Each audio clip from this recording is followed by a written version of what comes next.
শীতকালে আমরা ইনডোর প্ল্যান্টে কী ধরনের কেয়ার করব। আজকে এই ভিডিওটিতে সেটাই জানবো। তো চলুন দেরি না করে ভিডিওটিকে শুরু করি। প্রথমেই আসি এই সময় কেমন জায়গায় রাখবো গাছগুলিকে, অর্থাৎ সানলাইট রিকোয়ারমেন্ট কেমন হবে।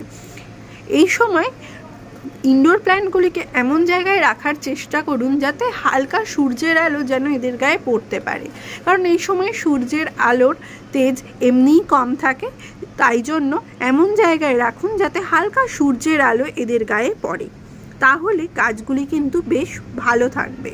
না হলে ঘরের মধ্যে একদম যদি ডার্ক প্লেসে থেকে যায় এই শীতকালে বিশেষত, তাহলে কিন্তু গাছের ক্ষতি হয়ে যাবে। কারণ হচ্ছে প্রত্যেকটা গাছেরই হালকা পাতলা সূর্যের আলোর প্রয়োজনীয়তা আছে, সেটা ইনডোর প্ল্যান্ট হোক বা আউটডোর। আউটডোরে তো বাইরেই থাকে, কিন্তু ইনডোরেরও কিন্তু রয়েছে। তাই জন্য অন্তত যাতে কিছু ঘন্টা রোদ এই শীতকালে এরা পেতে পারে সেরকম জায়গায় এই ইনডোর প্ল্যান্টকে রাখুন। সেকেন্ড হলো এদের ওয়াটার রিকোয়ারমেন্ট কেমন থাকে শীতকালে। শীতকালে যে কোনো গাছেই জলের চাহিদা কিন্তু কম হয়, বিশেষত তো ইনডোর প্ল্যান্টের ক্ষেত্রে তো আরও কম, যেহেতু এগুলিকে শেড এরিয়ায় রাখা হয়ে থাকে। তাই জন্য এদের জলের চাহিদাও কিন্তু অনেক কম থাকে। তাই জন্য একে সঠিকভাবে বুঝে তবেই কিন্তু জল দিতে হবে। অতিরিক্ত জল যদি শীতকালে, বিশেষত শীতকালে দেওয়া হয়, তাহলে কিন্তু গাছের মৃত্যু পর্যন্ত ঘটতে পারে, কারণ তাতে গাছের গোড়া পচে যাবে এবং গাছ নষ্ট হয়ে যাবে অতিরিক্ত জলের কারণে। তাই সঠিকভাবে বুঝে তবেই কিন্তু জল দেবেন। পারলে সপ্তাহে একদিন জল দিন, কিন্তু সেটা অতিরিক্ত জল নয়, খুব কম মাত্রায় লিমিট বুঝে তবেই জল দিন। অর্থাৎ এক কথায় ব্যালেন্স ওয়াটারিং করতে হবে।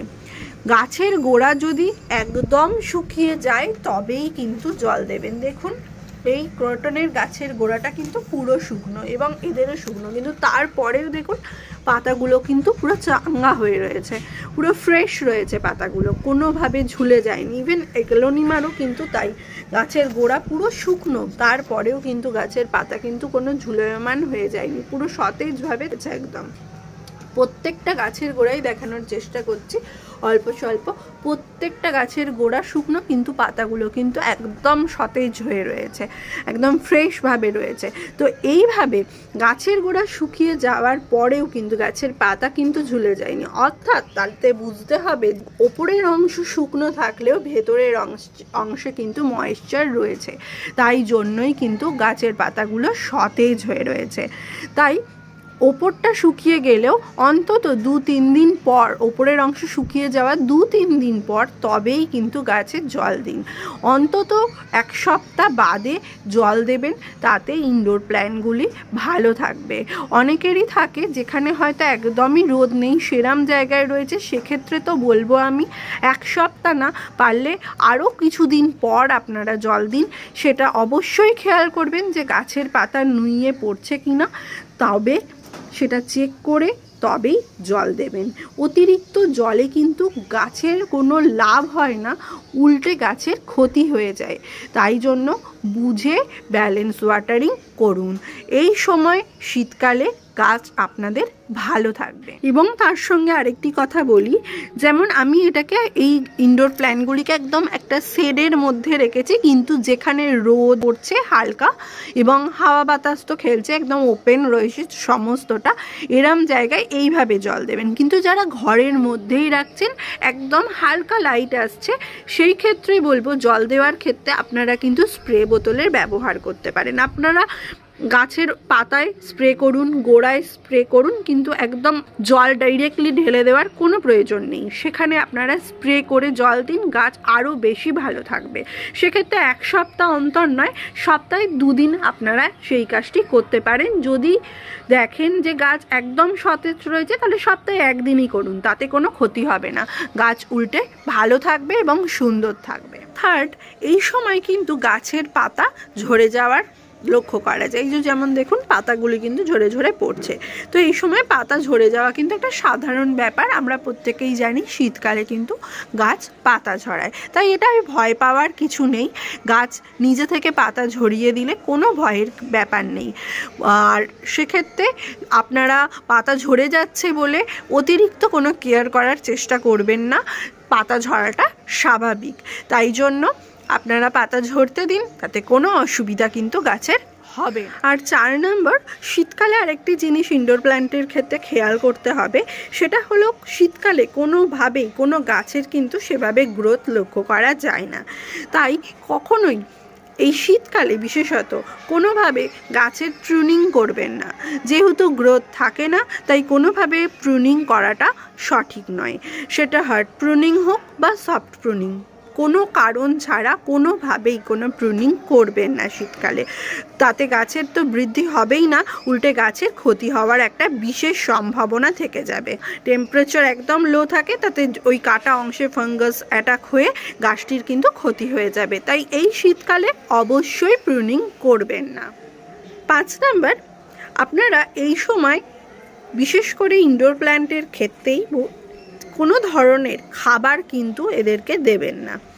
সেরমভাবে খাবার দেওয়ার হলে শীতের আগে দিয়ে দিলে ঠিক আছে, নাহলে এই সময় বিশেষ কোনো খাবার দেওয়ার কোনো প্রয়োজনীয়তা নেই, কারণ এই সময় গাছ বেশি গ্রোথ নেয় না, তাই খাবার তাদের প্রয়োজন খুব একটা হয় না। শীতের একদম শেষের দিক থেকে শুরু করতে হবে অন্যরকম কেয়ার। সেই কেয়ারের আপডেট আপনাদের সঙ্গে অতি অবশ্যই আমি শেয়ার করব।